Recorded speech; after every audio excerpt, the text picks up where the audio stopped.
আসসালামু আলাইকুম। তো আমরা আগের দিন কষে দেখি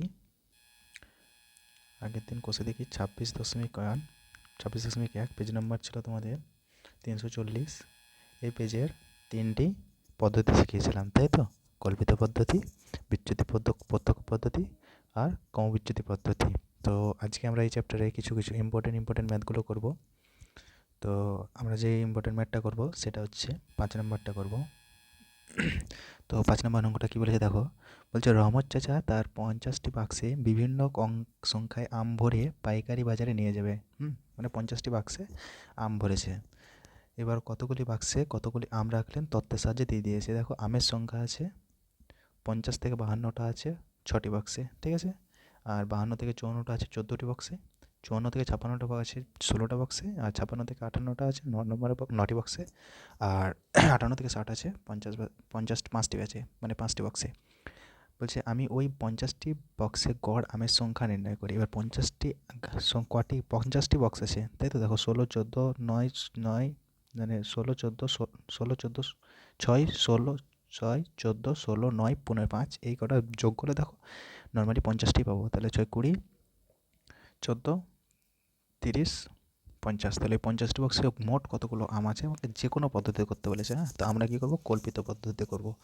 তো আমরা জানি কল্পিত পদ্ধতি আমরা শিখেছি, না শিখলে তোমরা আগের ভিডিও দেখতে পারো। তো আমরা কী করবো? প্রথমে ধরি বা মনে করি কল্পিত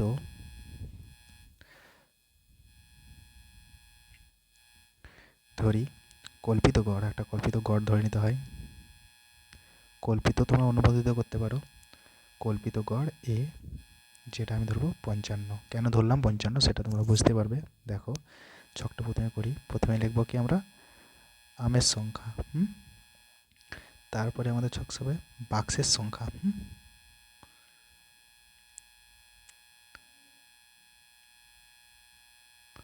বাক্সের সংখ্যা, তারপর পরিসংখ্যা, এটাকে আমরা পরিসংখ্যা বলি, তাই তো? তারপরে শ্রেণীমধ্যক, আমরা জানি এখানে শ্রেণীমধ্যক বসাতে হয়। শ্রেণীমধ্যক তোমরা লিখে নেবে। পরিসংখ্যাকে আমরা F1 দিই, আর শ্রেণীমধ্যকটাকে X1 দিই। আর তোমার তারপরে কী হয়? D1 হয়, তাই তো? মানে DI হয়। এটা হচ্ছে X মাইনাস এ। আর এখানে আমরা যেহেতু এর মানটা কত ধরেছি? 55 ধরেছি, তার জন্য I মাইনাস 55। আর এখানে কী হয়? DI FI হয়। তোমরা এগুলো আগে জানো, আগের ভিডিও। তো এখন যদি আমি তালিকাটা তৈরি করি, তো দেখো কী পাবো? প্রথমে আছে 50 টু 52। আচ্ছা, 50 থেকে 52, তারপরে 52 থেকে 54, তারপরে 54 থেকে 56, তারপরে আছে 56 থেকে 58, তারপরে 58 থেকে 60। এই তাহলে পরিসংখ্যা মানে আমার দেওয়া আছে, এটা 6 আছে, 14টি বক্সে আছে, 16টি আছে, 9 আছে, 5ই আছে, তাই তো? এবার আমরা জানি এখানে সামেশন অফ FI কত হবে? এগুলো যোগ করলে সেই 50টাই হবে। শ্রেণীমধ্যকটা কী করে বের করতে হয়? এই দুটো যোগ করার পরে 2 দিয়ে ভাগ, তাই তো? 50 আর 50কে আর 152কে যোগ করো তো পাবো 102। 102কে যদি আমি 2 দিয়ে ভাগ করি 51 পাবো, ঠিক আছে? একইভাবে এটাকে যদি ভাগ করি 106 পাবো, যোগ করলে 106, 2 দিয়ে ভাগ করলে কত পাবো? 53 পাবো। 53। তাহলে সেম একইভাবে এটাকে করলে 110 পাবো, যেটা পাবো 55। এই দুটো যোগ করলে কত পাবো? তোমার 114 পাবো, মানে 57। এই সেম হবে 58 আর 60কে যোগ করলে পাবো 118। তাহলে এটাকে যদি আমি 2 দিয়ে ভাগ করি, শ্রেণীমধ্যক মানে 2 দিয়ে যোগ করে 2 দিয়ে ভাগ, তাহলে এটা পাবো 59। এখন আমি বলেছিলাম যে শ্রেণীমধ্যকের আমরা কল্পিত গড় কোনটা? মিডলেরটা ধরবো। যে কোনো একটা ধরলে হবে, কিন্তু মিডলেরটা ধরলে বেশি আমাদের সুবিধা। তাহলে এটা আমাদের এ। যদি আমাদের 5টা আছে মিডল ধরেছি, যদি 6টা থাকতো, ধরুন 6টা আছে 1, 2, 3, 4, 5, 6, তাহলে আমি এই মিডল কাজ যে কোনো একটাকে ধরে নিতাম, ঠিক আছে? এই হলো। তারপরে আমরা যদি XI করি, তাহলে XI কত? 51। আর এ কত আমার? 55। তাহলে যদি আমি 51 থেকে 55 বাদ দিই তাহলে কত পাবো? -4। একইভাবে 53 থেকে 55 যদি বাদ দিই, এগুলো লেখার দরকার নেই, মনে মনে করবে। 53 থেকে 55 বাদ দিলে -2, 55 থেকে 55 বাদ দিলে 0, 57 থেকে 55 বাদ দিলে 2, আর 59 থেকে 55 বাদ দিলে 4। এবার DI ভাবে না, এটা হচ্ছে আমার DI, আর এটা হচ্ছে FI। এই দুটোকে কী করবো? গুণ করবো। তাহলে 6 × 4 করলে 4 × 6 = 24, 2 × 14 করলে 28, 0 × 16 করলে 0, এটা 28। আর এটা 2 × 9 করলে 18, আর এটা 4 × 5 করলে 20। বুঝতে পারলে? D I F I, D into F I করবো। এবার আমাদের কী দরকার হয়? এফআই দরকার হয়, আর সামেশান অফ, এটা আমি এখানে লিখছি, এই সামেশান অফ কী দরকার হয়? ডিআইএফআই দরকার হয়, তাই তো, কল্পিত করে। তাহলে সামেশান অফ ডিআইএফআই মানে এগুলোর যোগফল। তাহলে দেখো যদি এদিকে আমি যোগ করি, তাহলে তোমাদের এখানে করে দেখাচ্ছি, 24 মাইনাস 28 প্লাস 0 প্লাস 18 প্লাস 20, তাই তো। দেখো 20 আর 18 কত? 38, এটা হলো 38, আর এখানে মাইনাস, আর এটা করলে 4, সরি 8 আর 4 12, মাইনাস হবে, তো দুটোই মাইনাস আছে, মানে -24 মাইনাস 28 কত হচ্ছে? -52, তাই তো। -52 প্লাস 18, তাহলে এদেরকে যদি মাইনাস করা হয় তাহলে আমি কত পাবো? -14 পাবো। বুঝতে পারলে? এগুলো মনে মনে করবে, প্র্যাকটিস করলে দেখবে হয়ে যাবে। তাহলে এটা কি পাবো? -14 পেলাম। Summation of DIFI. এবার আমার গড়ে, আমরা জানি গড় আমের সংখ্যা, আমরা বার করতে জানি গড় আমের সংখ্যা কি হয়, যে কল্পিত গড়টা নিয়েছিলাম সেটা plus summation of D I F I by summation of F I. তাহলে এটা কত? 55 প্লাস সামেশন অফ ডিআইএফআই কত? -14 বাই সামেশন অফ এফআই কত? 50, তাই তো, 50। তাহলে এখন যদি আমি এটাকে করি তাহলে কী পাবো? 55 মাইনাস এটাকে যদি আমি করি, দেখো -14/50 যদি থাকে, আমি কাটাকাটি করি 7, এটা হচ্ছে তোমার 25, তাহলে 25 7/25, ঠিক আছে।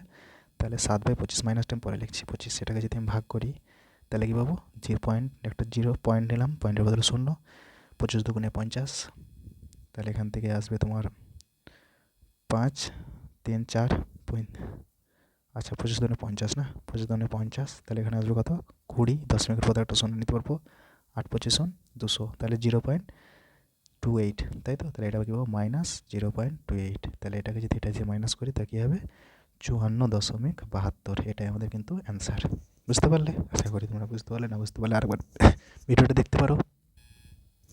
তো এবার আমরা 6টা করবো, ঠিক আছে। 5 করলাম, 6 করবো, শুধু ইম্পর্টেন্টগুলোই করবো, হ্যাঁ, যেগুলো আমাদের মনে হচ্ছে ইম্পর্টেন্ট, সব অঙ্কগুলো করার দরকার নেই।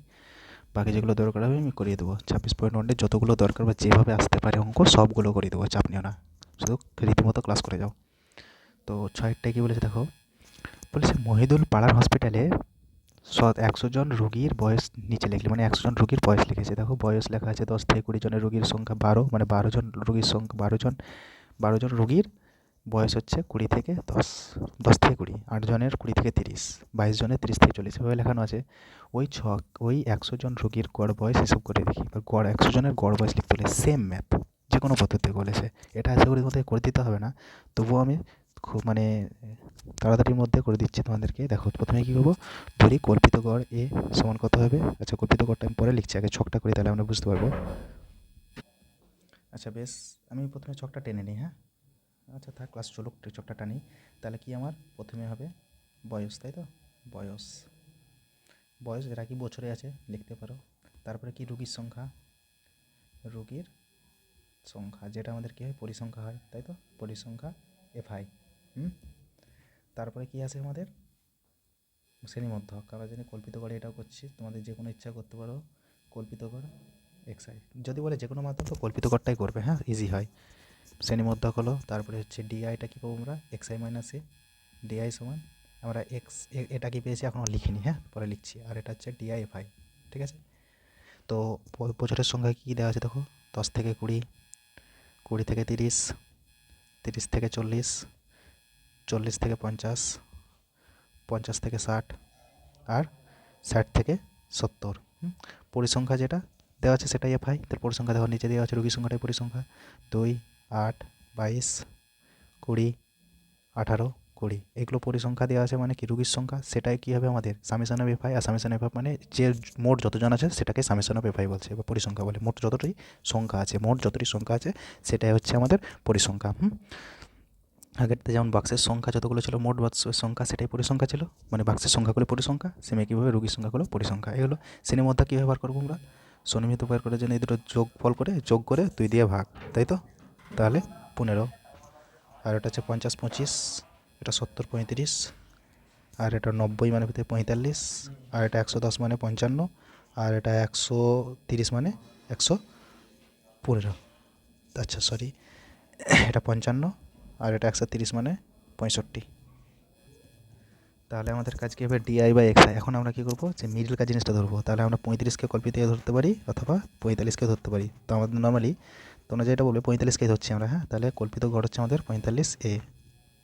ঠিক আছে, তাহলে আমরা এখানে যেখানে ধরি কল্পিত গড় এ ইকুয়াল টু 45।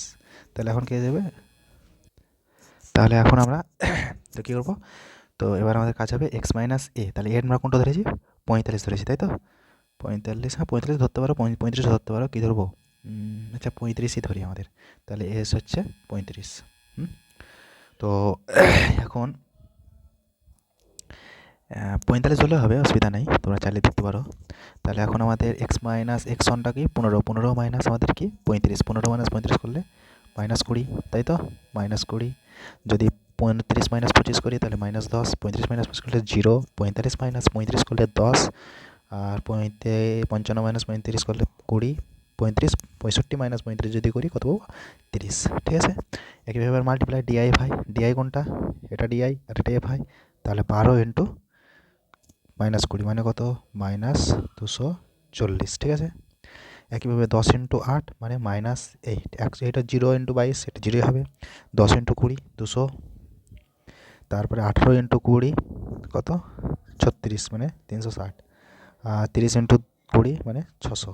ঠিক আছে, আমাদের কাজ হবে কি, আমাদের দরকার সামেশন অফ এফ আই। তাহলে সামেশন অফ এফ আইটা কি, কালো কালারটা নিয়ে নিই। সামেশন অফ এফ আই যেগুলো যোগ করলে আমি কী পাবো, 85 100ই পাবো, তাই তো 100 জনের বলেছে, বা তোমরা যোগ করে দেখতে পারো, এটা 100 আসবে। আর কি দরকার হবে, এখানে লিখবে, হ্যাঁ জায়গা নিতে জন্য এখানে লিখছি summation of F I D I F I বা এফ আই ডিআই, একই যা লিখবে একই ব্যাপার। এগুলোকে যদি যোগ করে কী পাবো, দেখো এটা হচ্ছে 220, 240 আর 80, 320। ঠিক আছে, 320 এই দুটো হচ্ছে 320, আর এখান থেকে যদি বাদ দিই আমি তাহলে 40 বেঁচে থাকছে, তাই তো। তাহলে 40 আর এদিকে 600 আর 200, 200 আর 600 হচ্ছে 800, 800 আর এদিকে 40, তাহলে 840। তোমরা এদিকে 840, তোমরা এগুলোকে যোগ করে দেখতে পারো, এটা 840ই আসবে। তো এখন আমাদের কি, অতএব রুগীর গড় বয়স, তাই তো, রুগীর গড় বয়স বের করবো আমরা। রুগীর গড় বয়স কী হবে formula, A plus summation of D I, direct লিখছি, এটা কত ধরেছিলাম 35, plus summation of D I F I কত 840, আর সামেশান অফ এফ আই কত 100, তাই তো। এখন 0 0 যদি কাটি আমি তাহলে 35 আর 84/10 মানে কত 8.4, তাই তো। এদেরকে যোগ করলে পাবো কি আমি, 35 আর 8 হচ্ছে 43 আর 0.4, এত বছর বছর বছর। এটা হয়ে গেল আমার কিন্তু অ্যান্সার 43.4। আশা করি তোমরা বুঝতে পারলে। দেখো তাহলে এবার 8এরটা দেখো, সরি 8 আমরা তো করে দিয়েছিলাম, তারপর 9এরটা দেখো, 9এরটাও করে দিয়েছিলাম, তাই তো। 10 দেখো, 10এরটা দেখো, 10এরটা কী বলেছে, যদি নিচের পরিসংখ্যা বিভাজনের তালিকার নাম্বারের যৌগিক গড় 24 হয় তবে পি এর মান নির্ণয় করো। যৌগিক গড় 24 বলেছে, ঠিক আছে। তাহলে যৌগিক গড় 24, তাহলে আমার কি বলেছে যে যৌগিক গড় বের করতে বলেছে। তো আমাদের এখানে কি বলেছে, এটা কি নির্ণয় করতে বলেছে, পি এর মান যৌগিক গড়, মানে আমরা কি করবো, এটা নর্মালি যৌগিক গড় বের করবো। আমরা যৌগিক গড় বের করার যা নিয়ম জানি, কল্পিত পদ্ধতিতে করতে পারি। তো বিরচিত পদ্ধতিতে করবো, সরি। তো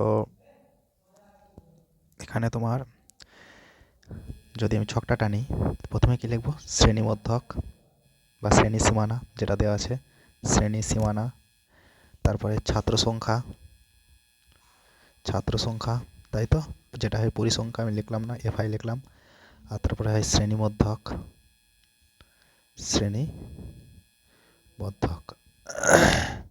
তাই তো, শ্রেণীমধ্যক, এটা হচ্ছে শ্রেণীমধ্যক, লিখে নেবে তোমরা।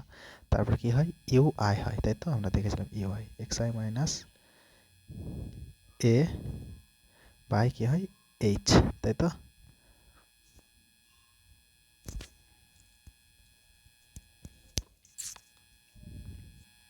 কি হয় এইচ, তাই তো। যৌগিক গড় বলেছে, সেখান থেকে তোমরা অনুমান করতে পারবে যে যৌগিক গড় কোথায় পাই আমরা, এইচ, আর এখানে কি হয় ইউ আই এফ আই, তাই তো। তখন আগের ভিডিওগুলো দেখলে আশা করি তোমাদের সমস্যা হবে না। তাহলে শ্রেণীমধ্যক যদি আমি করি, তাহলে শ্রেণী সীমানাটা কি আছে, 0 to 10, 10 to 20, তারপর 20 থেকে 30, 30 থেকে 40, আর 40 থেকে 50, তাই তো?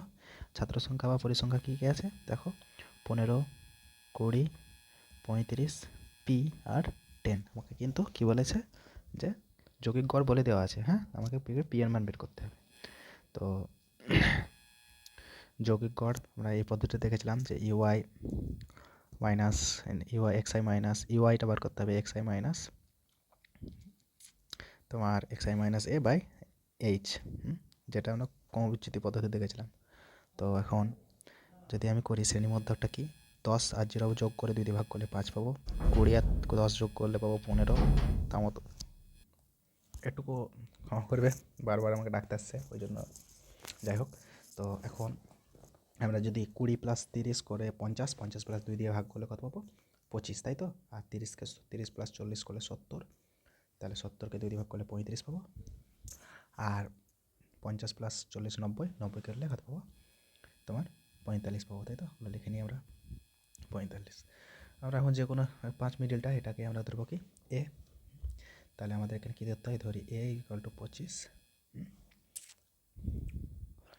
আর তোমার তাহলে এটা হলো, আর এসটা কী বলেছিলাম ডিফারেন্স, তাই তো? তাহলে এটা হলো মানে কল্পিত গড়, এটা হলো গড়, এটা হলো আমাদের এ, আর এসটাকে ডিফারেন্স 0 আর 10-এর মধ্যে ডিফারেন্স কত 10, 10 থেকে 20 10, 10 থেকে 20 থেকে 30 10, 30 থেকে 40 10, ডিফারেন্সটা কত 10 10 করে আসছে, তাহলে এইচ সমান 10, আমরা এটা ধরে নেবো আগে, ধরি এস সমান 15, এইচ সমান 10, এইচটা মানটা বের করে নিতে পারবে আর এর মানটা এখান থেকে বের করে নিতে পারবে। এখন ইউ আই সমান আমি একটা করছি দেখো x I minus A, x I আমাদের শ্রেণীর মধ্যকটা কী হয় এক্স আই হয়, তাই তো? এক্স আই মাইনাস এ মানে হচ্ছে 25 বাই এইচ, এইচ কত 10, তাহলে এটাকে যদি আমি করি তাহলে 5 থেকে 25 বাদ দিলে কী হবে -20 বাই 10, তাই তো? দিয়ে আমি কী পাবো -2 পাবো। আশা করি বুঝতে পারলে, এবার থেকে আমি ডাইরেক্ট করবো। তাহলে এটা কত হলো -2। একইভাবে 15 থেকে 25 বাদ দিলে হয় -10, -10 বাই 10 করলে হবে 1, তাই তো? 25 থেকে 25 করলে 0, 0 বাই 10 মানে 0। 35 থেকে যদি আমি 25 বাদ দিই তো 10, 10 বাই 10 কত 1। একইভাবে 45 মাইনাস 25 যদি করে আমি পাবো 20, 20 বাই 10 সমান 2। এবার ইউআই বাই এফআই যদি দেখি আমি, তাহলে এটা আমার ইউআই, তাই তো? এটা আমার ইউআই, আর এফআই কোনটা, এটা আমার ইউআই, তাহলে 20, 15 ইন্টু 20 হতো -30, 1 ইন্টু -20 মানে -20, 0 ইন্টু 35 মানে 0, এটা 20 কিন্তু, হ্যাঁ বলছি তখন লিখে নেবে। আর পি ইন্টু 1 সমান পি, তাই তো? আর 10 ইন্টু 2 সমান কত 20 হলো। এখন আমার কী দরকার হয় summation of FI, summation of FI কত, সামেশন অফ এফআই পাবো আমি দেখো 15 আর 35টা এটা যোগ করলে কত পাবো 30, 40, 50, তাই তো? 50 আর 20, 70, 70 আর 10 80, তাহলে 80 প্লাস পি, ঠিক আছে? সামেশন অফ এফআইটা পেলাম কত 80 প্লাস পি। এখন যদি আমি এই লাইনটা বের করি সামেশন অফ ইউআই এফআই, তাহলে এগুলোকে যোগ করলে কত পাবো দেখো -30 -20 কত -50, -50 থেকে 20 দিলে -30, তাহলে এটা কী পাবো আমি 30 মানে পি মাইনাস 30, দেখো মাইনাস আসবে -20 -30 -20 কত -50, -50 থেকে 20 বাদ দিলে -30 আসবে, তাহলে পি মাইনাস 30, ঠিক আছে? এখন আমরা যে ক্রমবিচ্যুতির যে ফর্মুলাটা জানি সেটা কি হয়, আমরা নির্ণেয় কি যৌগিক গড়, তাই তো? নির্ণেয় যৌগিক গড়, যৌগিক গড় বা নিয়মটা বের করে যেটা জানি যে A plus summation of UI FI by summation of FI, আমি কি বলেছিলাম ওখানে ভাগ করছিলাম, এখানে গুণ করব, এখানে যোগ করছি, এখানে বিয়োগ করছিলাম, এখানে যোগ করব, এটা যোগ করব, এটা ভাগ করছিলাম, এটা বিয়োগ করবো, আশা করি মনে আছে তোমাদের। তো এখন যদি আমি ক্যালকুলেশন করি এর মান কত গো 25, পি এর মান কত না সামেশন পি আই এফআই হচ্ছে 20, তাই তো? আর সামেশন অফ এফআই কত 80 প্লাস পি, এইচ কত 10। এই যে যৌগিক গড়টা পেলাম, দেখো কোশ্চেনে তোমার একটা যৌগিক গড় বলে দেওয়া আছে, তাহলে আমরা কি লিখতে পারি শর্তানুসারে এটাই সমান ওটা, তাহলে শর্তানুসারে যে যৌগিক গড়টা পেলাম, সেটার সময় নিয়ে আমি পাবো কি 24 বলা আছে 24, আশা করি বুঝতে পারলে। আমি এটা যৌগিক গড় বের করলাম, তাই তো? এটা আমরা যৌগিক গড় বের করলাম, আর এই যুগ তোমার কোশ্চেনে যৌগিক গড় বলে দেওয়া আছে, তাহলে দুটো ইকুয়াল, শর্তানুসারে দুটো ইকুয়াল করে দিতে পারি। এখন যদি আমি এখানে পি মাইনাস 20/80 + 20 × 10, 25টাকে এদিকে নিয়ে আসি, তাহলে 24 মাইনাস 25, তাই তো? তাহলে এটা কী হবে? -1 হলো। তাহলে এখন এটা কী হবে? 10টা এর সঙ্গে মাল্টিপ্লাই হবে, তাই তো? তাহলে এবার ধরো যে 10 × p/20 / 80 + p আছে, তাই তো? -1 আছে। তাহলে এটা কোনাকুনি গুণ করছি আমি, হ্যাঁ, লাইনে করে দিচ্ছি। তাহলে কোনাকুনি গুণ করলে কী হবে? আমার -80 - p হবে, তাই তো? এখন এটা যদি গুণ করি 10p - 20 মানে 200, 2 × 200, এটা এটার সঙ্গে মাল্টিপ্লাই হবে, এটা এটার সঙ্গে গুণ হবে, তাহলে 80 - p। এখন 10p, এই -pটা এদিকে নিয়ে এলে কী হবে? +p। আর -80, এই -200টাকে ওইদিকে গেলে +200, তাই তো? তাহলে এটা কী হয়ে যাবে? 11p। এটাকে থেকে এটা মাইনাস করলে কত পাবো আমি?